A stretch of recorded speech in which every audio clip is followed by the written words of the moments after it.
নমস্কাৰ transfer related ভাল খবৰ মিউচুৱেল আৰু ছিংগল ট্ৰান্সফাৰৰ ক্ষেত্ৰত পৰ্টেল মুকলি হৈছে আহক এবাৰ চাই লওঁ ceremonial opening of teachers transfer portal for online application 2026 is scheduled to be held on 11/2/2026 মানে আজি 11 তাৰিখ 11 AM এইটো অপেনিং হৈছে এতিয়া আপোনালোকে কৰিব পাৰিব সিঙ্গেল ট্ৰান্সফাৰ আৰু মিউচুৱেল ট্ৰান্সফাৰৰ কাৰণে এপ্লাই আপোনালোকে যেতিয়া teacher transfer management system HRMS assam.in ত লগইন কৰিব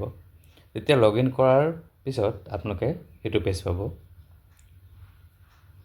এইটো পেজত আপোনালোকে চাব পাৰিছে যে অপেনিং হোৱাৰ লগে লগে আপোনালোকৰ ইয়াতে লিখা আহি আছে kindly update your profile without updating you can not apply for transfer মানে আপোনালোকৰ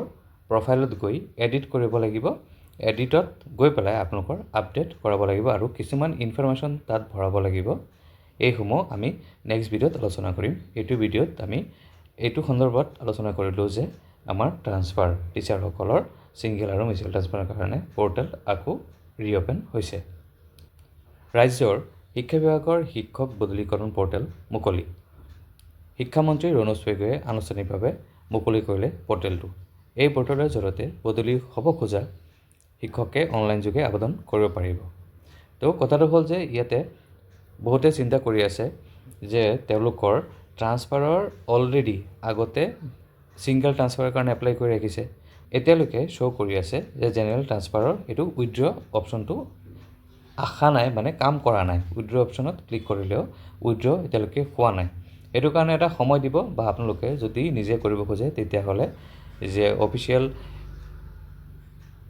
HRMS আসামৰ যি অফিচিয়েল আপোনালোকৰ মেইল আইডি আছে তাত আপুনি এখন হেণ্ড ৰিটেন দি পেলাই উইথড্ৰ কৰিব বুলি যদি আপোনালোকে দিয়ে তেতিয়াহ'লে তেওঁলোকে এইটো উইথড্ৰ কৰি দিব